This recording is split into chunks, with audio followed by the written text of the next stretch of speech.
Clearly শুনতে পাচ্ছে, তাই তো? তো এবার আমরা এই টপিকটাই ঢুকবো, which is the measures of dispersion. Measures of ডিসপারশনে যাওয়ার আগে আমি তোদেরকে একটা ডেটা দিয়ে কাজ করাতে চাই, একটা রিয়েল লাইফ সিনারিওর সাথে তোদের একটুখানি ম্যাচ করাতে চাই, ঠিক আছে? মেজার্স অফ ডিসপারশন বোঝানোর জন্য কেউ না আওয়াজ পেলে একটু ওয়েট করে যাবি, কেন কি বাইরে বৃষ্টি বৃষ্টি হচ্ছে, তাতে প্রবলেম হতে পারে। তো ধর যে তোর কাছে একটা সিনারিও আছে, যে কিরকম সিনারিও, তোর কাছে ধর তিনটে ব্যাটসম্যান আছে, আমি একটুখানি ক্রিকেট নিয়ে ডিসকাশন করছি। ধর তোর কাছে তিনটে ব্যাটসম্যান আছে, আর এই তিনটে ব্যাটসম্যানের লাস্ট 9টা ম্যাচের রান তোর কাছে আছে, ঠিক আছে? যেরকম আমি তোকে বলছি, ধর প্রথম ব্যাটসম্যান হচ্ছে ব্যাটসম্যান এ। আশা করছি আমার স্ক্রিন সবাই দেখতে পাচ্ছে, তাই তো? কেউ আছে আমার স্ক্রিন দেখতে পাচ্ছিস না? সবাই দেখতে পাচ্ছিস তো? তো ধর আমার কাছে প্রথম ব্যাটসম্যান আছে, which is the batsman A. আর ব্যাটসম্যান, তিনটে ব্যাটসম্যান আছে, একটা হচ্ছে ব্যাটসম্যান এ, একটা ব্যাটসম্যান বি, আর একটা হচ্ছে ব্যাটসম্যান সি। ঠিক আছে, যারা প্রথম দিন ক্লাস করছিস তাদের কোনো সমস্যা হবে না, জাস্ট একটু দেখতে থাক, টপিকটা বুঝতে থাক। তো ব্যাটসম্যান এর 9টা ম্যাচের ডেটা তোর কাছে আছে, ব্যাটসম্যান বি এরও আছে, আর ব্যাটসম্যান সি এরও আছে। ডেটাগুলো একটু ভালো করে লেখ। যদি না বুঝিস যে ডিসপারশন কী জিনিস, তাহলে কোনোদিনই ডিসপারশনের অঙ্কে মজা পাবি না। তো তোদের আগে ডিসপারশনটা বুঝতে হবে, যে এই অঙ্কটা আমরা ডিসপারশন বুঝবো কী করে। তো ব্যাটসম্যান এর টোটাল 9টা ম্যাচের ডেটা আমার কাছে আছে। প্রথমে হচ্ছে প্রথম ম্যাচে ও 60 করেছে, তারপরটায় 55, তারপরের ম্যাচগুলোতে ও করেছে 50 অ্যান্ড 50, এই দুটো। তারপরের ম্যাচটাই ও করেছে 40, তারপরের ম্যাচটাই ও করেছে 45, ওকে। তারপরের ম্যাচটাই ও করেছে 55, সবাই লিখবি অঙ্কগুলো, ঠিক আছে? তারপরেরটায় আবার 45 করেছে, আর তার একদম ফাইনাল ম্যাচে ও করেছে 50। দেখে নে টোটাল 9টা ডেটা আছে কিনা, ঠিক আছে? আমি র্যান্ডাম লিখলাম। ব্যাটসম্যান বি এর ডেটাও তোর কাছে আছে। ব্যাটসম্যান বি এর ডেটা হচ্ছে 70 30, ঠিক আছে? আমি আবারও বলছি, যারা প্রথম দিন করছিস তাদের কোনো প্রবলেম হবে না, জাস্ট অঙ্কটা করতে থাক, ওকে? সো 70 30 60 20, তারপরেটা হচ্ছে 50, তারপরেটা হচ্ছে 90, তারপরেটা হচ্ছে 40, তারপর 80, and final data will be 10, ওকে?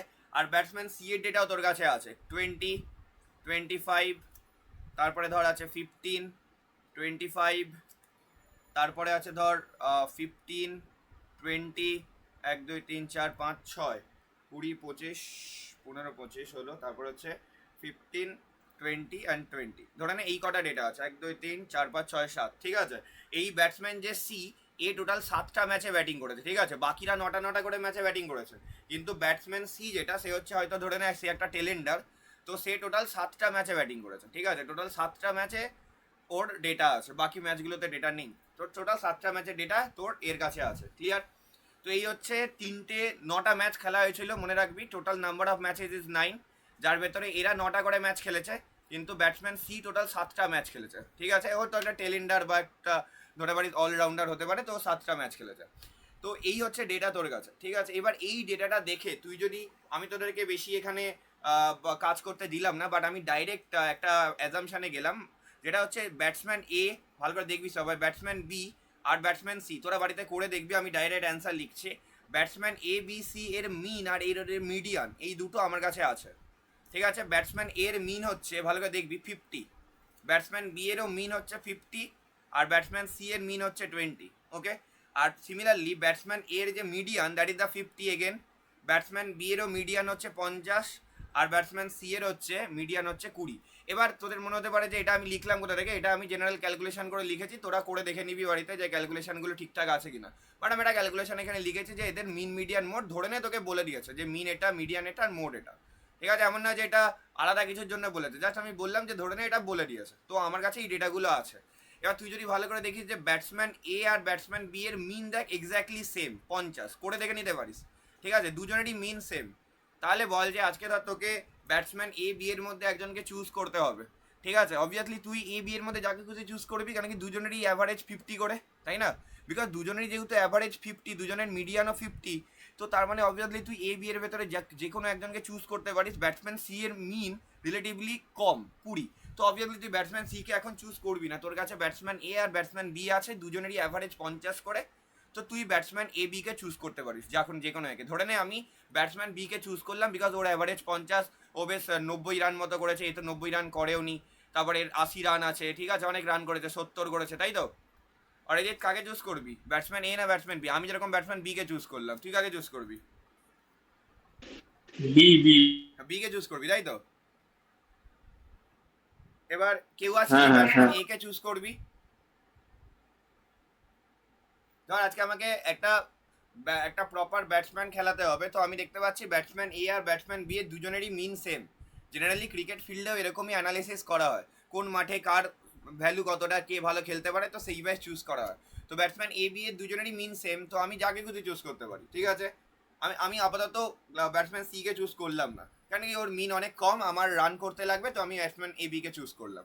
এবার যদি বি কে চুজ করি বা যদি এ কে চুজ করি, যাকে খুশি চুজ করতে পারি, কিন্তু প্রবলেম হচ্ছে এই যে এ আর বি এর মিন দেখেই আমি একটা ডিসিশন নিলাম যে আমি কাকে চুজ করব, কিন্তু ম্যাটার হচ্ছে আসল গল্পটা আলাদা জায়গায়।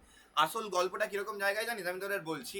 আসল গল্পটা এখানে হচ্ছে ডিসপারশনের। কিরকম, যে তোদেরকে এখানে বুঝতে হবে যে ডেটাটা আমি দেখতে পাচ্ছি যে এ বি সি এর ভেতরে দুজনেরই মিন সেম, কিন্তু এদের দুজনের মার্কস বা এদের দুজনের যে হচ্ছে তোর কি বলে টোটাল ডেটা বা এদের যে রানগুলো আছে, সেই ডেটাগুলো অ্যাকচুয়ালি কতটা ভ্যারি করছে। আমি যদি তোদেরকে এর একটু প্লটিং দেখাই, ধরে নে ব্যাটসম্যান এর যে ডেটাটা তাকে আমি একটা গ্রাফে প্লট করছি, ভালো করে দেখবি সবাই। যদি তোরা না বুঝিস ডিসপারশন কি, তাহলে ডিসপারশনের অঙ্ক অন্ধের মতোই করে যেতে হবে জীবনে কোনোদিন। আর জেনারেলি যদি তোরা কোর ম্যাথামেটিক্সের লোক হতিস, যেরকম আমি যখন 11-12 অঙ্ক করাই, আমি ওদেরকে এত কিছু বোঝাই না। আমি কেন তোদেরকে এই টপিকটা বোঝাচ্ছি তার সার্টেন রিজন আছে। রিজন হচ্ছে যে তোরা আইদার ডেটা সায়েন্স বা তোরা এআইএমএল নিয়ে পড়বি, তো তোদের আইডিয়া বুঝতে লাগবে যে কেন এটা, ঠিক আছে, তবেই কিন্তু আইডিয়াটা বোঝা যাবে। ধরে নে এখানে হচ্ছে এ আর বি এর মার্কসগুলোকে আমি প্লটিং করছি, এখানে 0 লিখলাম, ঠিক আছে, আর এখানে 90 লিখলাম, কেন কি আমি জানি যে 90-এর বেশি কারোর ডেটা নেই, তো আমি 90 লিখেছি, ঠিক আছে। সিমিলারলি এখানেও 0, এখানেও 90 লিখলাম। স্পেশালি এ বি এর, সি এরটাও করে দিই, ঠিক আছে। ধরেন আমি সি এর ডেটাটা আমি এখানে প্লট করছি, ভালো করে দেখবি সবাই, হ্যাঁ করবি এগুলো, সবাই করবি। তার রিজন হচ্ছে যে তবেই শিখবি। এটা 0, আগে ডিসপারশন বুঝতে হবে, আর এটা ধর 90, ঠিক আছে, আমি 90 নিলাম। এবার এদের ভেতরে আমি এটা 10, 20, 30, 40, 50, 60, 70, 80, ঠিক আছে, মার্কিং করে দিলাম। 10, 20, 30, 40, 50, 60, 70, 80। একটু লাইন এদিক ওদিক হতে পারে, ডাজেন্ট ম্যাটার। 1, 10, 20, 30, 40, 50, 60, 70, 80, 90, ঠিক আছে। এবার ভালো করে দেখবি, আমি এই ডেটাগুলোকে না এই লাইনের ওপরে প্লট করব, যে ডেটাগুলো ওরা রান করেছে সেই ডেটাগুলোকে আমি এর উপরে প্লট করব। কীরকমভাবে প্লট করবো দেখ, ব্যাটসম্যান এর প্রথম রান হচ্ছে 60, তো আমি অবভিয়াসলি লিখতে ভুলে গেছি 10, 20, 30, 40, 50, 60, 70, 80, ঠিক আছে। তো ব্যাটসম্যান একে আগে প্লট করি। দেখ ব্যাটসম্যান এর প্রথম ডেটাটা এখানে তোমাকে প্লট করলাম, তারপরেটা হচ্ছে ওর 55, মানে এই জায়গাটায় কোনো কোথাও একটা ডেটা আছে ওর। তারপরটা হচ্ছে 50, মানে এখানে ডেটা আছে ওর। তারপর আবার 50, মানে ওই ডেটাটা এখানে রাখলাম, আমি উপরে লিখে দিলাম। তারপর আবার আছে 40, তো আমি এখানে রাখলাম। তারপরে আছে 45, মানে এদের মাঝখানে এখানে রাখলাম। তারপর 55 আছে, 55 এখানে রাখলাম। তারপরে আছে 45, এখানে রাখলাম। তারপরে আছে আবার 50, তো আমি এখানে রাখলাম। তো এই হচ্ছে ডেটাটা, যাকে আমি প্লটিং করলাম। এবারে ব্যাটসম্যান বি এর ডেটা দেখ। ব্যাটসম্যান বি এর আমি দেখতে পাচ্ছি এখানে লিখে দিচ্ছে 10, 20, ভালো করে বোঝ, কিছুই না, গল্প। আমি তোদেরকে অঙ্ক শিখিয়ে দেবো, তোদেরকে শুধুমাত্র একটু ধৈর্য রাখতে হবে, আর কিছু না। এবার ব্যাটসম্যান বি এর ডেটা দেখ। ব্যাটসম্যান বি এখানে আছে, ওর প্রথম ডেটা 10, আমি করিয়ে নিই, তারপর কারোর প্রবলেম হলে জিজ্ঞাসা করবি। এটা 20, তারপর ওর 30ও আছে দেখ, 40 আছে, 40, হ্যাঁ 40 আছে, 50 আছে, 50ও করেছে, 60 আছে, 60ও আছে, 70, 70 আছে, 80 আছে, 90, 90 করেন, হ্যাঁ 90ও আছে, ঠিক আছে, 90 আছে। তার মানে এখানে আরেকটা ডেটা আমি বাড়িয়ে দিলাম, 100 করে দিলাম, ঠিক আছে, ওটাকে ছেড়ে দেন, 100 যেহেতু করেন। এবার ব্যাটসম্যান সি এর ডেটার প্লটিং দেয় 10, 20, 30, এ তো বেশি রান করেনি, তো এর এখানে এদিকে ডেটা যাবে না, তাও আমি লিখলাম 70, 80, ঠিক আছে, সবাই লিখবি কিন্তু। তো প্রথম ডেটা হচ্ছে 20, তারপরে 25, তারপরে আছে 15, 15 মানে হচ্ছে এইখানে, তারপরে হচ্ছে আবার 25, 25 মানে হচ্ছে এইখানে, তারপর 15 রান, 15 মানে হচ্ছে এইখানে, 20 আবার এখানে, আবার 20 এখানে। তো এই হচ্ছে ডেটার প্লটিং। তোরা সবাই প্লটিংটা করেছিস? এই হচ্ছে, তুই যদি এই ডেটাটা না প্লট করিস, তুই জীবনে বুঝতে পারবি না যে অ্যাকচুয়ালি কেন এই ডেটাটা আমার কাজে লাগবে, আর কোথায় এই ডেটাকে অ্যাকচুয়ালি আমি কাজে লাগাতে চলেছি। সবাই প্লটিং করেছে ডেটাগুলোকে। এবার যদি তুই একটুখানি ভালো করে দেখিস যে ব্যাটসম্যান এর ভ্যালু কতটা ডিসপার্স বা কতটা ছড়িয়ে আছে, তুই দেখ। আমি যখনই ব্যাটসম্যান এ কে চুজ করব, তখন আমি ব্যাটসম্যান এর কিন্তু মিন দেখে চুজ করব না, মিন 50, কিন্তু ব্যাটসম্যান এ কতটা রিলায়েবল সেটা তুই এই জায়গাটা দেখে ফলো করতে পারিস, তাই না? তার মানে আমি একটা আইডেন্টিফিকেশন আনলাম, এটা যে আমি যদি ব্যাটসম্যান এ কে চুজ করি, আমি জানি যে ব্যাটসম্যান অন অ্যান অ্যাভারেজ 40 থেকে 60-এর ভেতরে রান করবেই ব্যাটসম্যান এ। কিন্তু আজকে ব্যাটসম্যান বি এর ডেটাটা তুই যদি ভালো করে অবজারভেশন করিস, ব্যাটসম্যান বি এর ডেটাটা একটুখানি বেশি কি হয়ে আছে দেখ, একটু বেশি কি হয়ে আছে, ডেটাটা ছড়িয়ে আছে। তার মানে একটু এটা অতিরিক্ত ডিসপার্সড। এটা কি, এটা বেশি ডিসপার্স বা আর আরেকটা কথা আমরা বলি স্ক্যাটার্ড। একটু বেশি ছড়িয়ে আছে। তো যখন ডেটা ছড়িয়ে ছিটিয়ে থাকে তখন তো রিলায়েবিলিটি কমে যায়। রিলায়েবিলিটি কীভাবে কমে যায়, লাইক আমি যখন ব্যাটসম্যান বিকে চুজ করব, আমি শিওরই নই যে ব্যাটসম্যান বি আইদার 10 রান করবে না ব্যাটসম্যান বি 90 রান করবে। মানে আমাকে একটা তুক্কা লাগাতে হবে বা আমাকে একটা হচ্ছে বেট নিতে হবে ব্যাটসম্যান বিকে চুজ করলে, তাই না? আমি কিন্তু শিওর হতে পারবো না যে ব্যাটসম্যান বি তোকে একদম ওই 50-60 রান এনেই দেবে, কেন কি আমি একটা রিলায়েবল ব্যাটসম্যান খুঁজছি। আমি এরকম না এবার আমি পাঠালাম ব্যাটসম্যান বি, কেউ প্রথম 10 রানে আউট হয়ে গেল বা 0-তে আউট হয়ে গেল, তো এটা কিন্তু ব্যাটসম্যান বি এর সাথে হতেই পারে। তো এই কারণেই ব্যাটসম্যান এ আর বি এর ভেতরে যদি রিলায়েবিলিটির কোয়েশ্চেন আছে বা ডিসপারশনের কোয়েশ্চেন আছে যে কে বেশি ছড়িয়ে ছিটিয়ে রান করেছে, that is the batsman B. Reliable কে? ব্যাটসম্যান এ, বিকজ এর যে ডেটাটা এর ভেতরেই বেশিরভাগ ছড়িয়ে আছে। এবার ব্যাটসম্যান সি এর ডেটা দেখ, এবার যদি তোকে ধর 10-20 রান মতো করতে হয় বা 30 রান মতো, 10-20 রানের কাছাকাছি করতে হয়, মানে 20 রান তোর বাকি আছে, এবার তোকে একজনকে চুজ করতে বলেছে, তো অবভিয়াসলি তুই তখন ব্যাটসম্যান সিকেই চুজ করবি, কেন কি তুই যদি ব্যাটসম্যান সি এর ডেটাটা দেখিস, ও আরামসে 20 রান, মানে নামা মানেই ও 15-20 রান করে দিয়ে আসছে, ঠিক আছে? ও নেমেছে মানেই ও 10-15-20 রান করে দিয়ে আসছে, অলদো ইট ইজ অ্যাজাম্পশন, ঠিক আছে? তো তাও যদি তোকে বলে যে 15-20 রান করতে হবে, তুমি কাকে চুজ করবে? অবভিয়াসলি তুই এমন একজনকে চুজ করবি যে লেস নাম্বার অফ ম্যাচেস খেলেছে, তাকে তুই চুজ করলি যাতে ও একটুখানি ব্যাটিং করার চান্সেস পায়। আর তুই জানিস যে 20 রান 25 রান করে আসবেই, তুই জানিস, দেখ ওর অন অ্যান অ্যাভারেজ তুই যদি ডেটাটা দেখিস, ও অন অ্যান অ্যাভারেজ 15 থেকে 25-এর ভেতরে রান করেছে সারা সব সময়, তো তুই ওকেই চুজ করবি। তো এই হচ্ছে ডিসপারশন, মানে যদি ডেটা, এবার এই ডেটাটা, এটা আমি বুঝবো কি করে যে কোনো ডেটা কতটা ছড়িয়ে আছে বা কোনো ডেটা কতটা ডিসপার্সড আছে? তো তার জন্যই আমাদের ডিসপারশনের থিওরি লাগাতে হবে। এবার এই মেজার্স অফ ডিসপারশন, আশা করছি এত অবধি কারো কোনো প্রবলেম আছে যে কেন ডিসপারশন করবো, why dispersion is important.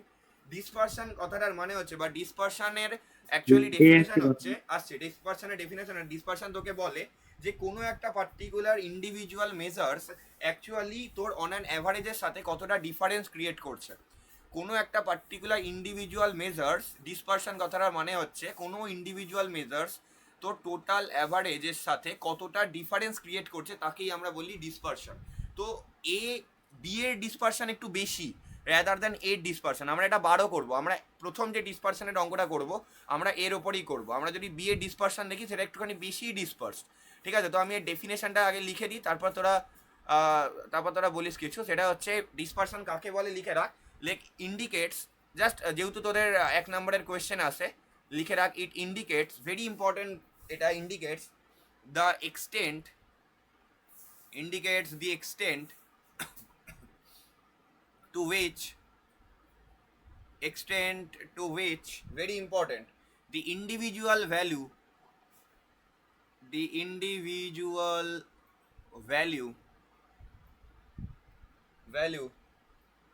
or ভ্যালুর জায়গায় তুই বলতে পারিস, ভ্যালুর জায়গায় মেজার্স বলে দে, দ্য ইন্ডিভিজুয়াল, ভেরি ইম্পর্টেন্ট, কিছু ইম্পর্টেন্ট ওয়ার্ড ইউজ করা, লাইক ইন্ডিভিজুয়াল মেজার্স ওয়ার্ডটা বেশি ভালো শুনতে লাগে এখানে। ইন্ডিভিজুয়াল মেজার্স হচ্ছে তোর ডিফার ফ্রম অ্যাভারেজ, এটা লিখে রাখ। ডিফার অ্যাভারেজ বা মিনও লিখতে পারিস। ডিফার ফ্রম অ্যাভারেজের সাথে কতটা ডিফারেন্স ক্রিয়েট করে আছে তাকে আমরা বলি ডিসপারশন। তো এই পার্টিকুলার রিজনের জন্যই তাহলে আশা করছি বুঝতে পারছি যে এ বি সি এর ভেতরে যদি একজন ব্যাট করতে যায়, তো তোর কাছে কি কি ডেটা আছে। তুই জানিস যে এ ব্যাট করতে গেলে, এ যদি ব্যাট করতে নামে তাহলে আরামসে 50-60 রান বা 40-50-60 রান করবেই। বি যদি ব্যাট করতে যায়, তোর কাছে কিন্তু কোনো রকমের ডেটা প্রপার নেই যে ও আদৌ 10 করবে না ও আদৌ 90 করে আসবে। মানে এটা তোকে হচ্ছে একদম ওই কী করতে হবে, একটা বেট নিতে হবে বিয়ের ওপরে। আর যদি তোকে সার্টেন কন্ডিশন এলো যেখানে তোকে 15-20 রান করতে লাগবে, তুই একদম শিওর যে সি কে পাঠিয়ে দেওয়া মানে আরামসে 15-20 রান ওখানে হয়ে যাবে। তো এই অ্যাভারেজের বেসিসেই কিন্তু যে ডিসপারশন, সেই ডিসপারশনকে মানে মেজার করা হয়। এই কারণে এই ডিসপারশনকে অনেক সময় আমরা আরেকটা পার্টিকুলার নামে জানি। জাস্ট আরেকটা ওয়ার্ড আমি ডিসপারশনের এগেনস্টে লিখতে চাই, দুটো ওয়ার্ড। সেটা হচ্ছে প্রথম 1 নম্বর হচ্ছে, আমি তোদের কোয়েশ্চেন নিচ্ছে, ঠিক আছে? ডিসপারশনকে অনেক সময় আমরা বলি মেজার্স অফ, এটাও লিখে রাখ, মেজার্স অফ ভেরিয়েবিলিটি, মানে কতটা ভেরিয়েবল ভ্যালু হচ্ছে, ভেরিয়েবিলিটি, ওকে? এটা একটা। বা অনেক সময় আমরা ডিসপারশনকে আরেকটা নামে জানি, that is the spread of distribution. Spread of distribution, এরকম ডিফারেন্ট ওয়ার্ডেও কিন্তু কোয়েশ্চেন আসতে পারে ডিস্ট্রিবিউশন। তো তার জন্য যে নামগুলো ইম্পর্টেন্ট, সেই নামগুলো সবসময় মাথায় রাখবে। একটা হচ্ছে মেজার্স অফ ভেরিয়েবিলিটি, মানে কতটা ভেরিয়েবল হয়ে গেছে ডেটা, আর স্প্রেড অফ ডিস্ট্রিবিউশন মানে তোর যে ডিস্ট্রিবিউশন সেটা কতটা ছড়িয়ে আছে। তো তোর যে ডিস্ট্রিবিউশন সেই ডিস্ট্রিবিউশনটা অ্যাকচুয়ালি কতটা ছড়িয়ে আছে। ওকে, মানে তোকে যদি আজকে জানতে হয় যে তোর দাদা মিনের কথা থেকে, কেটে যাচ্ছে মাঝে মাঝে, বুঝতে পারছি না। কিছু করার নেই, নেটওয়ার্কের ইস্যু হতে পারে, রেকর্ডিং দেখে নিবি পরে, ঠিক আছে? তো বাকিরা শুনতে পাচ্ছে আওয়াজ?